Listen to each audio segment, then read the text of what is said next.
All right, welcome to The Explainer. Today, we're tackling a big one, generative AI in our classrooms. It's a huge challenge, right? We're going to talk about how educators, like you, can shift from feeling anxious about cheating to feeling empowered in your own teaching. So first things first, let's just get one thing straight. AI isn't some sci-fi thing that's coming soon.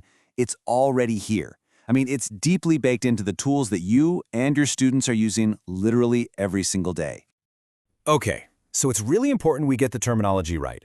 There's artificial intelligence, the big umbrella term, and then there's the new kid on the block that's causing all the fuss, generative AI, or Gen AI for short. Think of it like this. Regular AI analyzes stuff that already exists.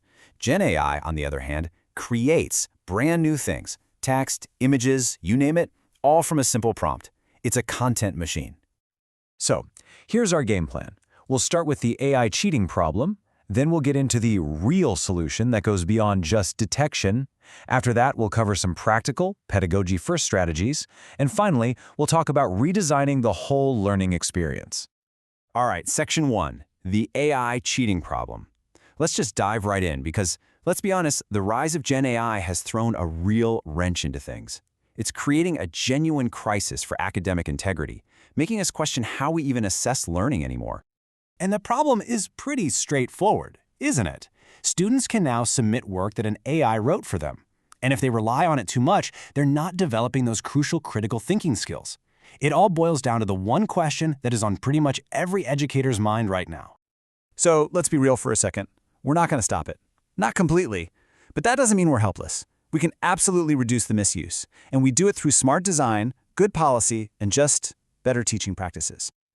Okay, so if we're not going to rely on some flawed detection software, what do? Well, we can train our own eyes. You can learn to spot the classic tells of AI writing. You know, that weirdly formal language, words like pivotal and delve popping up out of nowhere, or my personal favorite, completely made-up sources. These things scream not written by a human student, and you, the teacher, are the best detector there is. And that brings us to a really important shift in thinking. It's time to get off the hamster wheel. We need to move beyond this whole cat and mouse game of detection. It's time to get proactive. Let's just say it out loud. AI detection tools are not the solution. In fact, they're often part of the problem. They're unreliable, they can be biased, and honestly, they're fighting a losing battle. They cause a lot more headaches than they solve. So what's the takeaway here? It's that our best defense against AI misuse isn't another piece of software. It's our own sound, effective pedagogy. It's what educators have always done best. Great teaching. All right, so let's get into the good stuff.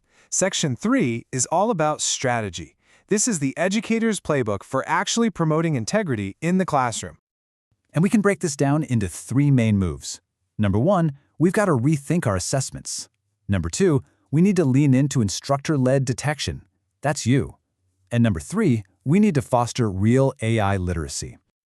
Okay, strategy 1, rethink assessments. The big idea here is to make our assignments more AI-proof. And how do we do that? By putting the emphasis on the process of learning, not just the final polished thing they turn in.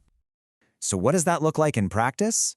Well, you create assignments that are tied specifically to what happened in your class. Make them use terminology from Tuesday's lecture, require them to hand in multiple drafts, and write a little reflection on how their thinking changed. Or have them do quick oral interviews. You're asking them to do things a generic AI just can't fake, because it wasn't there. Strategy number 2 is all about you, instructor-led detection. It's simple. Trust your gut. Trust your expertise. You know your students. You know how they write, how they think. No algorithm can beat that. And you know what? We can make this official. Rubrics are your best friend here. You can literally build criteria for authentic voice right into your grading. Make it part of the grade. That way, you're not just penalizing AI use, you're actively rewarding students for finding and using their own voice.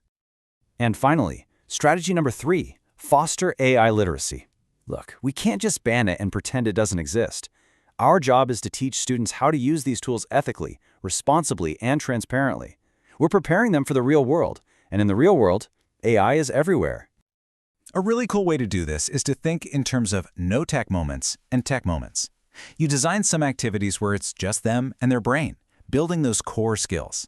But then you also design moments where they do use AI, but as a specific tool, maybe for brainstorming or checking their grammar.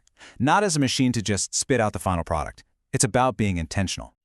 Okay, last section, and this is where it gets really exciting, because all of this whole AI challenge, it's not a crisis, it's an opportunity. It's a massive push for us to actually improve our teaching.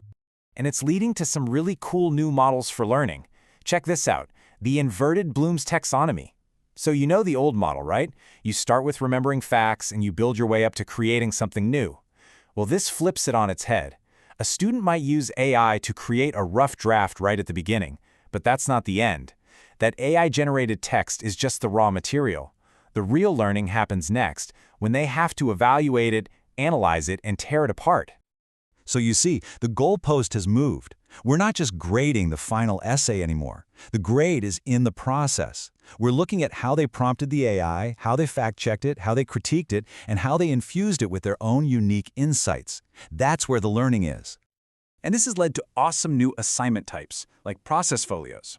Basically, instead of just one final paper, students submit a whole portfolio of their work, their initial outlines, the prompts they gave the AI, a few drafts, and a reflection on their whole journey. It gets them thinking about how they learn, which is a total game changer. So when we embrace these kinds of changes, we actually transform AI from this scary, cheating machine into an incredibly powerful learning tool. We get to focus back on the stuff that really matters, the human stuff, like critical thinking and discovery. So I'll leave you with this question to think about. As we move forward, in an age where artificial intelligence is only getting smarter, how will you make sure to emphasize the human element in your classroom? Because maybe, just maybe, the best response to AI is to double down on what makes learning human in the first place.